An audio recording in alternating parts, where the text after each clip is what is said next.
all starts and ends with a girl, too small and inadequate for that world of ash, tar, and coal where she was born. When her mother died suddenly, the little girl, with only the company of a stuffed friend she would soon forget, found herself all alone on an icy bench, waiting for the carriage that would take her to the austere Bunny Hall. Luckily, even if that place turned out to be very hostile for her, there she met Carole, who like her was small and inadequate, so the little girl began to feel less alone, until, on a day like many others, Carole would leave Bunny Hall for good, so the little girl fell prey to despair again. After all, in a world made of ash, tar, and coal, furiously ticking away like a crazed clock, what can a little girl do all by herself?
Simmons?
Are you speaking to me? Princess? No, I mean... I believe so.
Hello, little bunny. That letter is mine.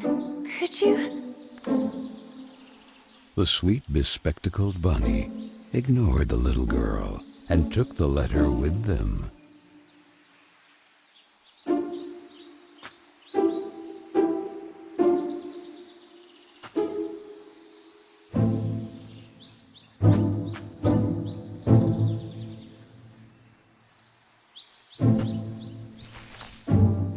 I beg you, would you be so kind as to give it back to me? The little girl began to get impatient.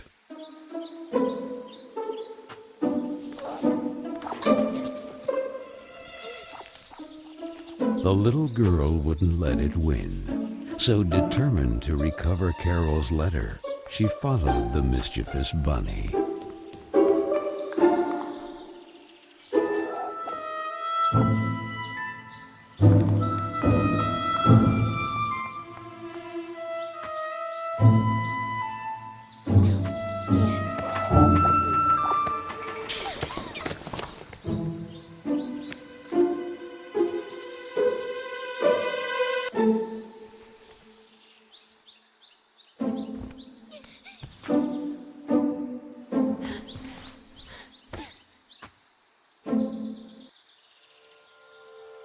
What place is this?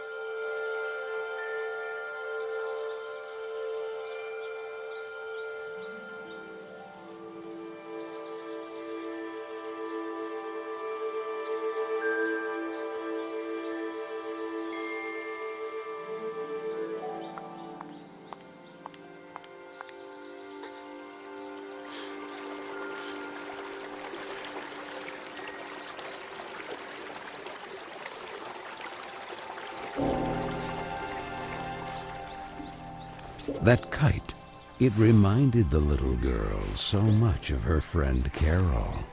So free and graceful, yet tormented, as if by adverse currents, by the other girls at Bunny Hall. Oh, and who would you be? Have you perhaps seen a bespectacled bunny? Even the owl ignored her question and just stood there, staring at her, with those eyes, red like blood. But the little girl had no time to waste. She had to track down the bunny, and so she began to follow in its tracks.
And the girl, filled with a chilling sensation she could not explain, dove into the water.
So the little girl fell, and fell once again.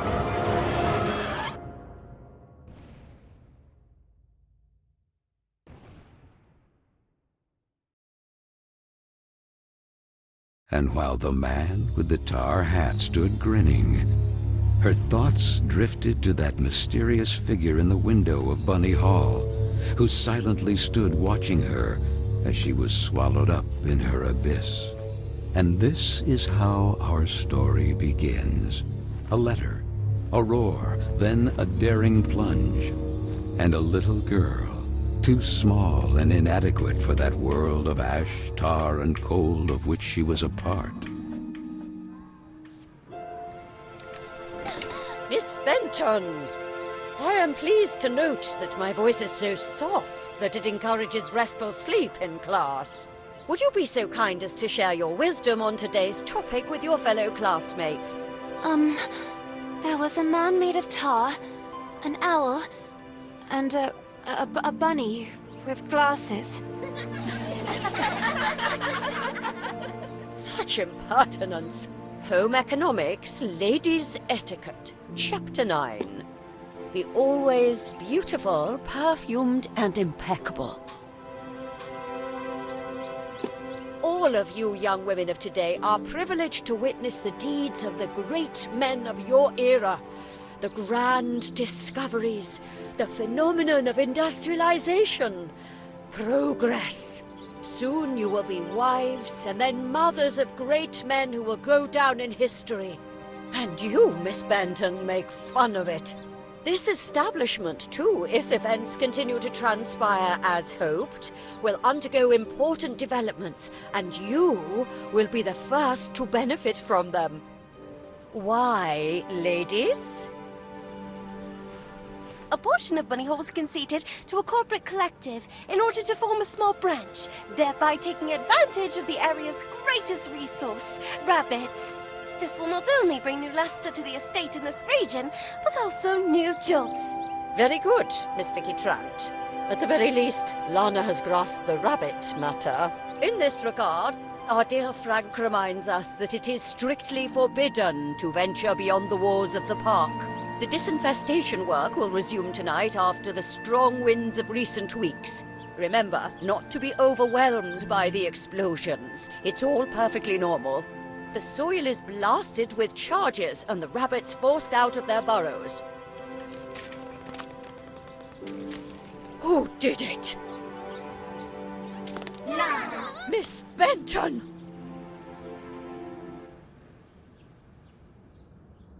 I'm weary of you, miss. Ungrateful, arrogant troublemaker. Why is it so difficult for you to behave like all the others?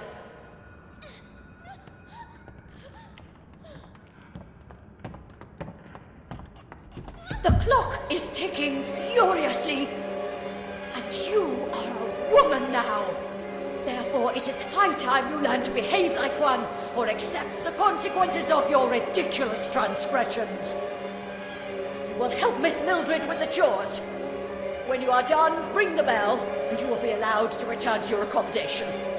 But until then, don't even dream of leaving this place. This, for the little girl, was now the norm, targeted by Vicky and the other girls, or simply scolded by the matrons of Bunny Hall, like Miss Hinman and her nauseating perfume. She constantly repeated herself sadly, "No, I don't want to grow up. I don't want time to flow furiously anymore. It would have been so nice instead to be able to take it back to when Carole was still there." It would be better to shed some light.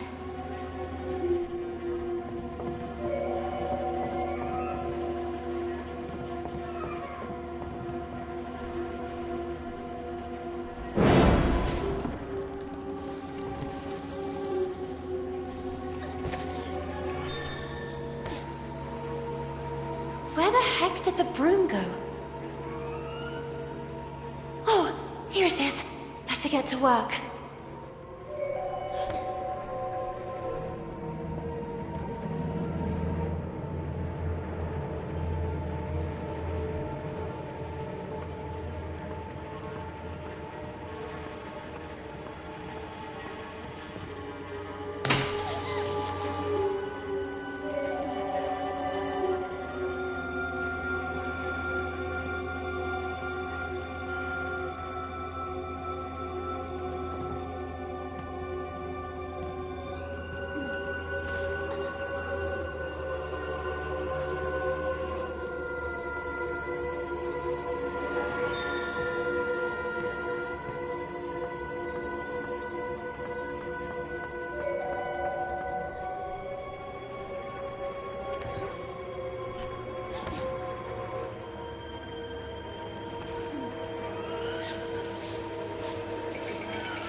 I remember you. But in a dream. Or at least, I think it was a dream.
And this? Where did this come from?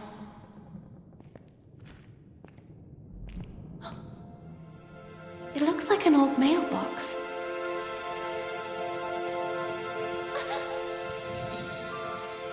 Oh, maybe I'm still dreaming. Who is there? So I really am dreaming. What's this?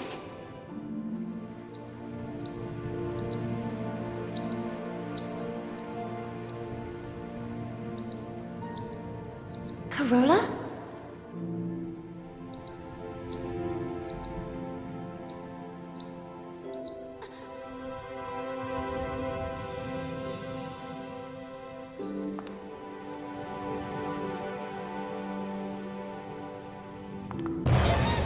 Who are you?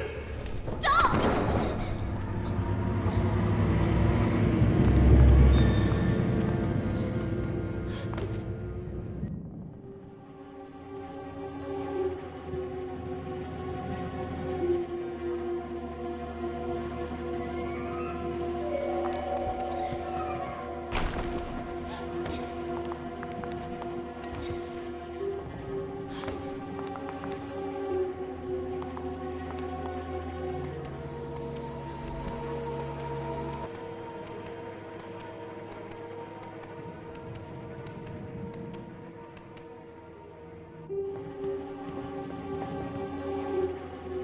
No! Please! Stop!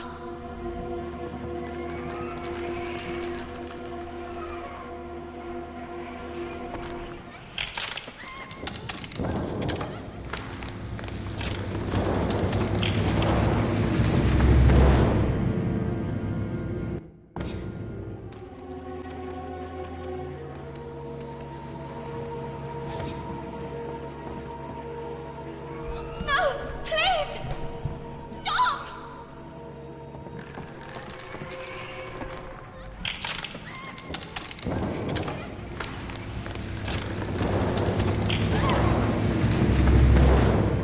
Strange things are happening down here. No! I won't stay here a moment longer!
Typical birds of prey.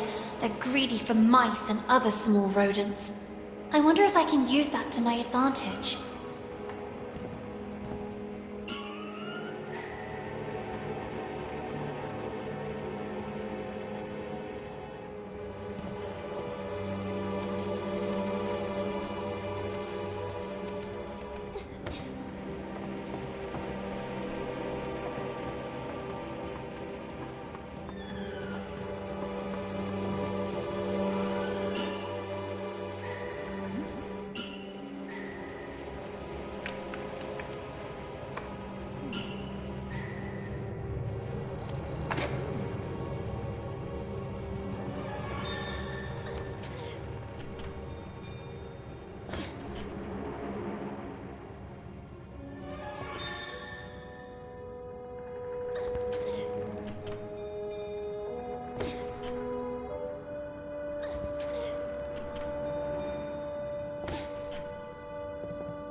You call this cleaning? It's a pigsty. Miss Hinman was clear. You will spend the rest of the day here. And speaking of which, here's your lunch, miss. No! Wait! I did everything I could! It's not right. I won't spend another moment here. I have to find a way out.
Oh, I'm so sorry, little one. I promise I will let you go. I wonder if I could use it to attract that darn owl.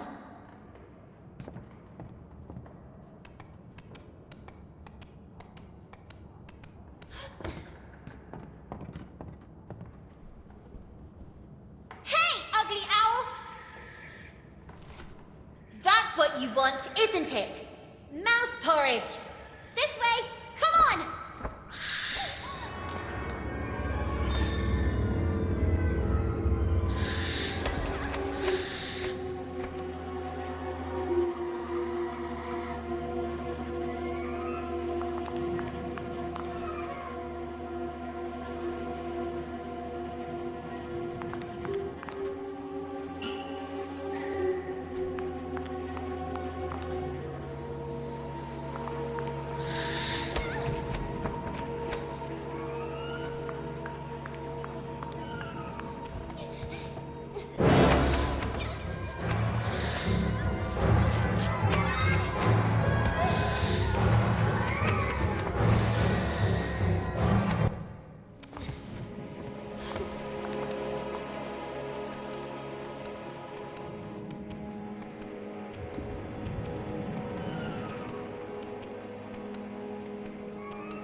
have been a great help to me.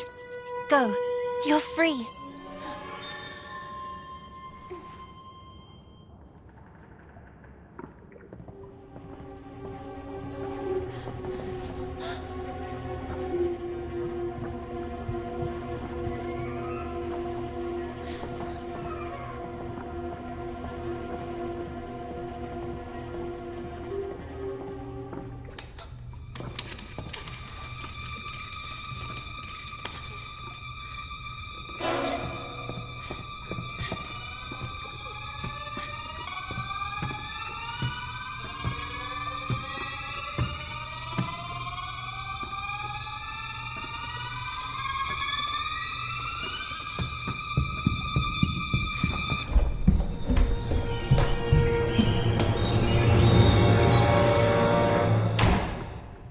Who was that boy?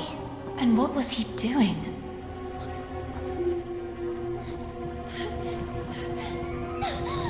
A letter! Carole Simmons. It's from Carole. I can read her name. The flames barely touch it. I have to put out the fire before it's too late. The little girl began to wonder if it had been that mysterious boy who threw it into the flames. But why? What was he hiding? And above all, who was he? No! No!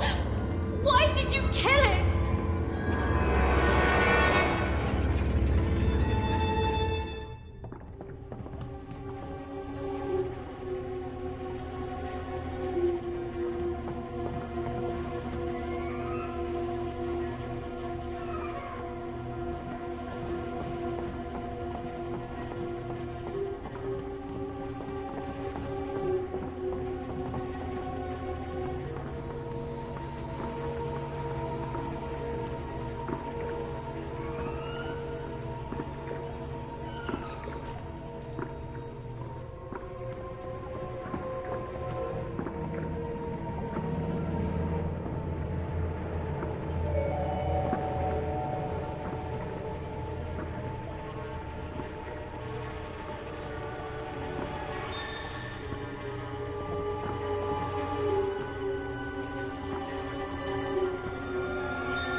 Doubts are as insidious as snakes, aren't they, little girl? Who's there?